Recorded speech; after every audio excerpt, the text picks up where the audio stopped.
This is a donut. It is very sweet and very good. But if you'd never tasted a donut, you wouldn't really know how sweet and how good a donut is if you'd never had that experience.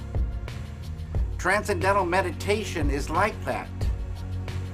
Transcendental meditation gives an experience much sweeter than the sweetness of this donut. It gives the experience of the sweetest nectar of life, pure bliss consciousness. As Maharishi says, those who don't know, they don't know. Those who know, they enjoy. I hope this following documentary gives you some good news about the sweetness of life.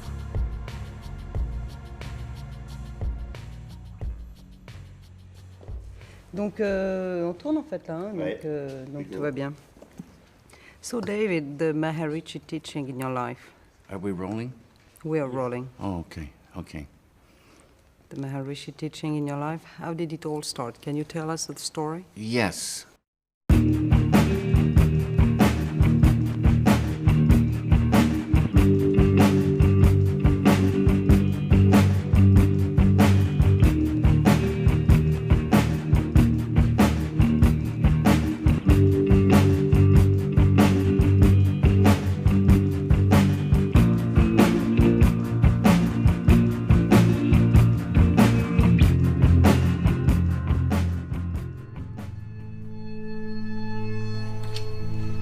This here represents the surface of life. Surface. And we see surfaces, you know, surfaces. And about 300 years ago, scientists, they started wondering what was this wood and what was this metal and what was it really? So they start looking into matter. So this side is matter, and this side is mind. Mind and matter. And the scientists, well, they discovered molecules. Deeper they went, and they discovered these atoms. And like I say, they thought that was the smallest particle for a long time. All these things we learn about in school. They went deeper, and they find inside the atoms these little electrons and neutrons and protons. And they went deeper and deeper and deeper, smaller and smaller particles, smaller and smaller particles. They found 4 forces. On a deeper level, the 4 became 3. And on a deeper level, the 3 became 2. And then, about 30 years ago, modern science, quantum physics, discovered the unified field. The unity of all the particles and all the forces of matter, of creation. Not only did they discover the unified field, but they found that everything that is a thing emerges from this field of no thing. Unmanifest it is. Unmanifest.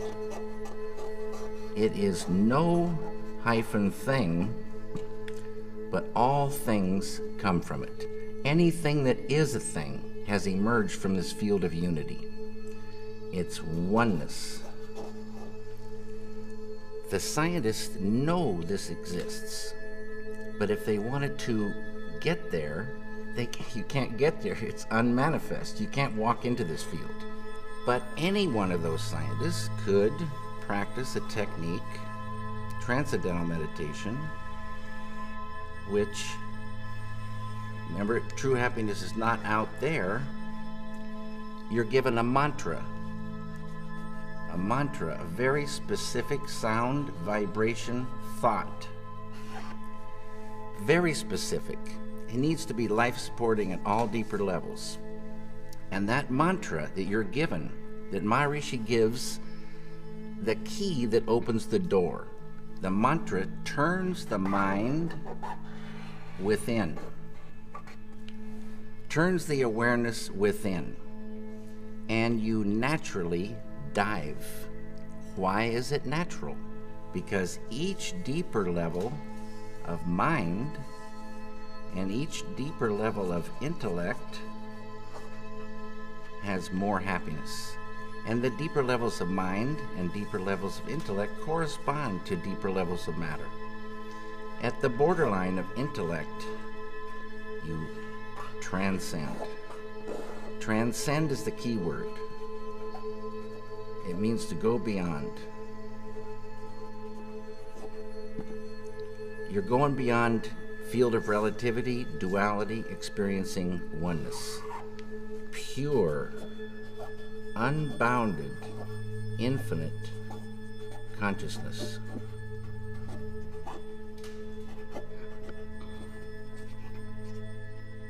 This consciousness has qualities: infinite creativity, intelligence, energy, love, power, and bliss. Dynamic peace. Always been there, never had a beginning, it is and it will be forever. Unbounded, infinite, eternal, immutable, immortal consciousness, fullness. Any human being can experience this easily and effortlessly with Transcendental Meditation. Transcendental Meditation is just a vehicle to get you here. When you experience this level, you enliven it, and it grows in the individual. So if you started with a ball of consciousness this big, everyone has consciousness. Consciousness is the way to understand consciousness. If you took it away, you'd see what it really is. If there wasn't any consciousness, we wouldn't exist. And if we did exist, we wouldn't know it. It's the I amness of life. It is life itself. Tied to consciousness is all this: creativity, intelligence, energy, love, power, bliss, dynamic peace, all positive. Light of unity, all positive. You experience this level and you enliven it, and this ball of consciousness that you thought was just going to stay the same for the rest of your life starts expanding, and these qualities expand.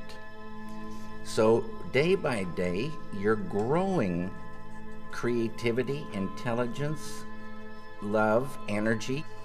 And this ball of consciousness is now expanding, and you're owning unconscious or subconscious more and more and more.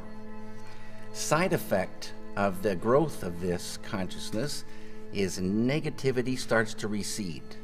Tension. I'll write all these things. Stress. Anxiety. Sorrow, depression, anger, hate, fear, all starts to go. Can't live in the light of this. In schools, when there's stressed anxiety, horror stories, depression, so many people on pharmaceutical drugs, suicides, shootings, stabbings, you give a student this technique. It's easy to do. It's not concentration, it's not contemplation. Concentration, contemplation keep you right on the surface. You're not transcending. It's this field that does everything for the human being. this field. And you experience this field when you really get there and transcend.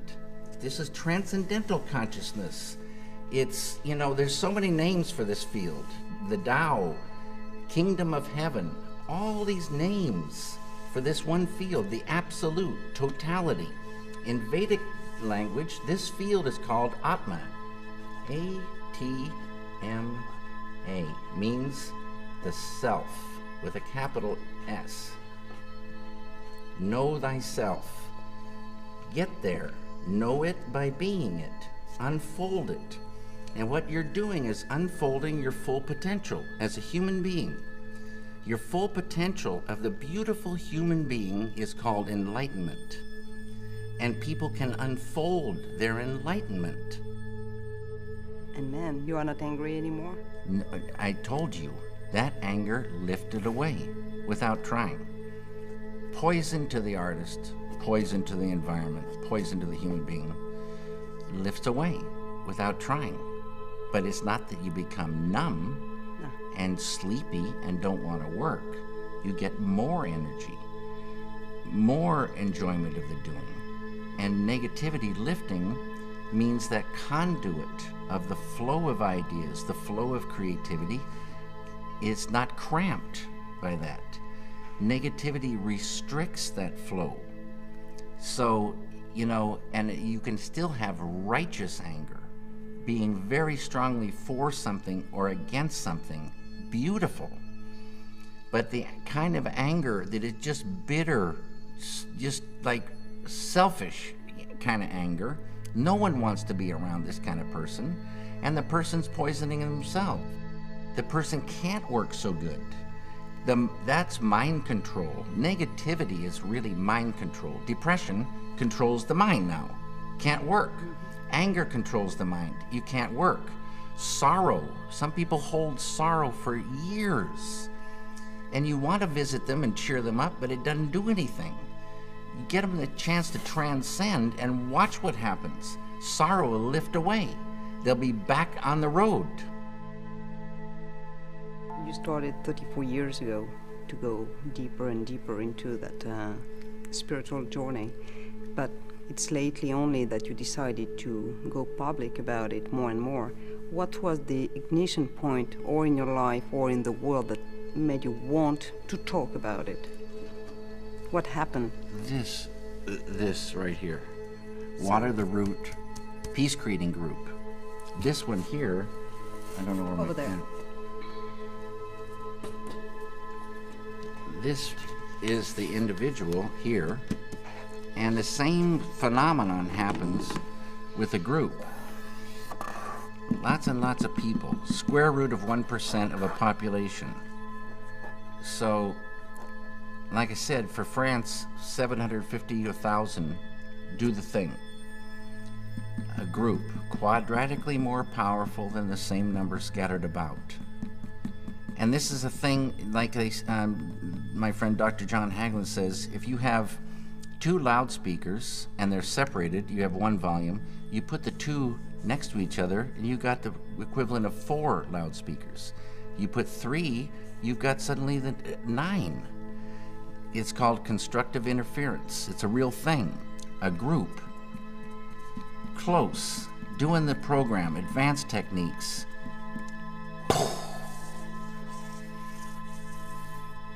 Day by day. Just like when you want to get electricity to the people, you build a power plant, generate that electricity, and they get it. And you want that power plant to stay. They got their computers running, their TVs running, the whole kitchen's running, and day by day, you're generating electricity. Day by day, you're generating dynamic peace. Beautiful thing. Human beings like a light bulb. And we enjoy that light inside, but we also radiate it. We affect our environment. Everybody knows that. You go into a room where there's been a bad argument, the argument's over, but you can feel that thing. You go into a room filled with felicite, bliss, and the power of that is so beautiful to be in. And this group radiates that. Side effect, negativity goes. Enmity and the enemy goes. Without trying. Without trying. Unified field. That's our big, big, big friend. And this is all the thing tied to peace. It gets to the point where you couldn't hurt another human being. It would be like hurting yourself. This is the way it is supposed to be. It's not the way it is, but it would be so beautiful. But the key is there. This feeling, it just grows and it's real. It's much more real feeling than our world, which is pretty much an absurd joke when, you know, somebody is blowing children's heads off in the name of peace. It's a sadness. It's the old way. And now there is a new way to real peace, and nothing to do with killing. And so it's reached a point where you just wouldn't ever think to hurt another human being. And you travel in real peace. You travel and you meet friends, not enemies. The light of unity destroys the enmity in an enemy, destroys negativity. There's no more enemy.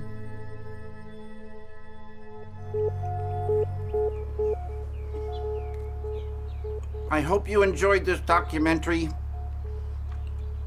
Thank you very much. And I wish you all the very, very best.